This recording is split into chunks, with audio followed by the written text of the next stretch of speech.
माया जाल में फंसे नारद। एक बार नारद जी को यह अभिमान हो गया कि उनसे बढ़कर इस पृथ्वी पर कोई दूसरा भगवान विष्णु का भक्त नहीं है।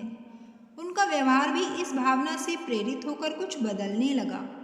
वे भगवान के गुणों का गान करने के साथ साथ अपने सेवा कार्यों का भी वर्णन करने लगे। भगवान से कोई बात छुपी थोड़े ही रहती है। उन्हें तुरंत इस बात का पता चल गया। वे अपने भक्त का पतन भला कैसे देख सकते थे। इसलिए उन्होंने नारद को इस दुष्प्रवृत्ति से बचाने का निर्णय किया। एक दिन नारद जी और भगवान विष्णु साथ साथ वन में जा रहे थे। अचानक विष्णु जी एक वृक्ष के नीचे थक कर बैठ गए और बोले, भाई नारद जी, हम तो थक गए हैं, प्यास भी लगी है, कहीं से पानी मिल जाए तो लाओ। हमसे तो प्यास के मारे चला नहीं जा रहा है, हमारा गला सूख रहा है। यह सुनकर नारद जी तुरंत सावधान हो गए। उनके होते हुए भगवान भला प्यासे रहें। वे बोले, भगवान अभी लाया, आप थोड़ी देर प्रतीक्षा करें। नारद जी एक ओर दौड़ लिए। उनके जाते ही भगवान मुस्कुराए और अपनी माया को नारद जी को सत्य के मार्ग पर लाने का आदेश दिया। माया शुरू हो गई। नारद जी थोड़ी ही दूर गए होंगे कि उन्हें एक गांव दिखाई पड़ा, जिसके बाहर कुएं पर कुछ युवा स्त्रियां पानी भर रही थीं। कुएं के पास जब वे पहुंचे तो एक कन्या को देखकर अपनी सुध-बुध खो बैठे। बस उसे ही निहारने लगे। वह यह भूल गए कि भगवान के लिए पानी लेने आए थे। कन्या भी नारद जी की भावना समझ गई।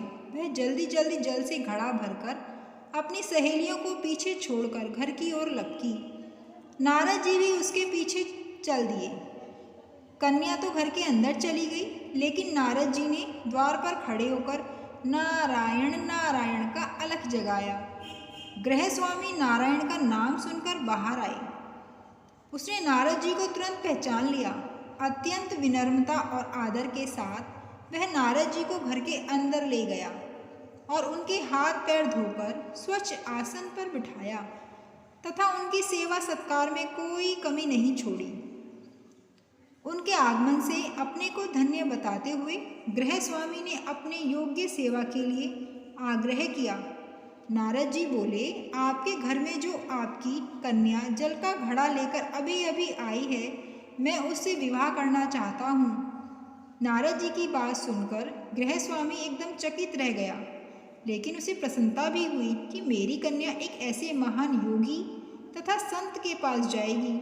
उसने स्वीकृति प्रदान कर दी और नारद जी को अपने ही घर में रख लिया। 2-4 दिन पश्चात शुभ मुहूर्त में उसने अपनी कन्या का विवाह नारद जी के साथ कर दिया तथा उन्हें गांव में ही उतनी धरती का टुकड़ा दे दिया। खेती करके वे आराम से अपना और अपने परिवार का पेट भर सके। अब नारद जी की वीणा एक खूंटी पर टंगी रहती, जिसकी ओर उनका ध्यान बहुत कम जाता। अपनी पत्नी के आगे नारायण को वे भूल गए। दिन भर खेती में लगे रहते, कभी हल चलाते, कभी पानी देते, कभी बीज बोते, तो कभी निराई गुड़ाई करते। जैसे जैसे पौधे बढ़ते, उनकी प्रसन्नता का पारावार न रहता। फसलें हर वर्ष पकती कटती, अनाज से उनके कोठार भर जाते। नारद जी गांव के एक संपन्न किसान माने जाने लगे।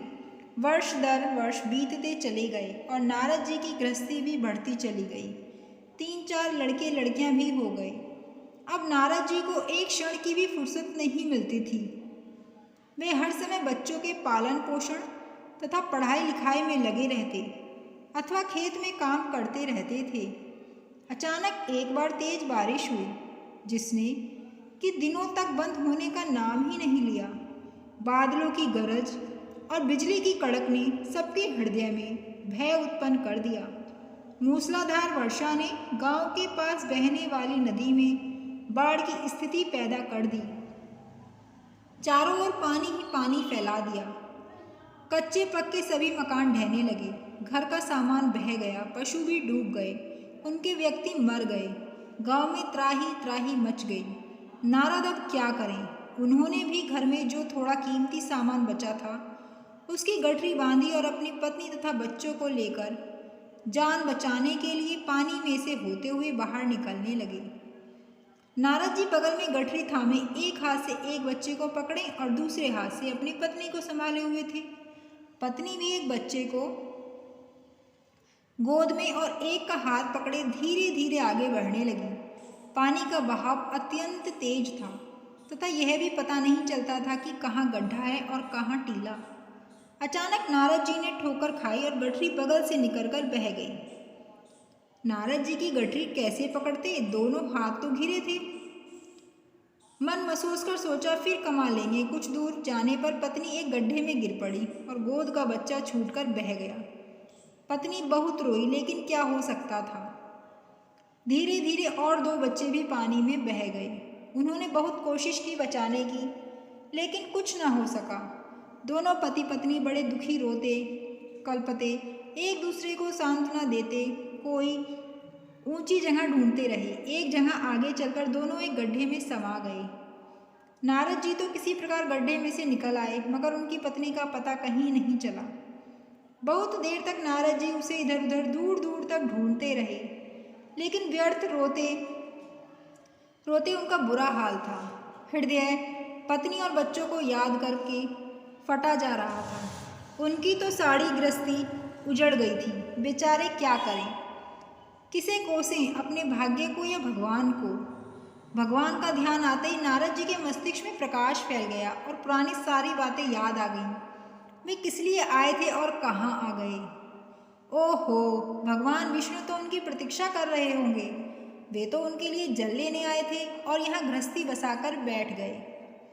वर्षों बीत गए गृहस्थी को बसने में और फिर सब नष्ट हो गया।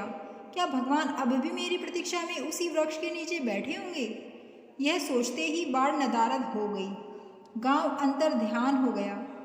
वे तो घने वन में खड़े थे। नारद जी पछताते और शर्माते हुए दौड़े। देखा कुछ ही दूर पर उसी वृक्ष के नीचे भगवान लेटे हैं। नारद जी को देखते ही उठ बैठे और बोले, अरे भाई नारद, कहाँ चले गए थे, बड़ी देर लगा दी, पानी लाए या नहीं। नारद जी भगवान के चरण पकड़कर बैठ गए और लगे अश्रु बहाने। उनके मुंह से एक बोल भी नहीं फूटा। भगवान मुस्कुराए और बोले, तुम अभी तो गए थे, कुछ अधिक देर थोड़े ही हुई है। लेकिन नारद जी को लगा था कि वर्षों बीत गए। अब उनकी समझ में आया यह सब भगवान की माया थी, जो उनके अभिमान को चूर चूर करने के लिए पैदा हुई थी। वे सोचने लगे, उन्हें बड़ा घमंड था कि उनसे बढ़कर त्रिलोक में कोई दूसरा भक्त नहीं है। लेकिन एक स्त्री को देखकर वे भगवान को भूल गए। उसको पछतावा होने लगा और उनका घमंड जरा सी देर में ढेर हो गया। वे पुनः सरलता और विनय के साथ भगवान के गुण गाने लगे। वीडियो पसंद आई हो तो वीडियो को लाइक, शेयर और चैनल को सब्सक्राइब करना मत भूलिएगा। धन्यवाद।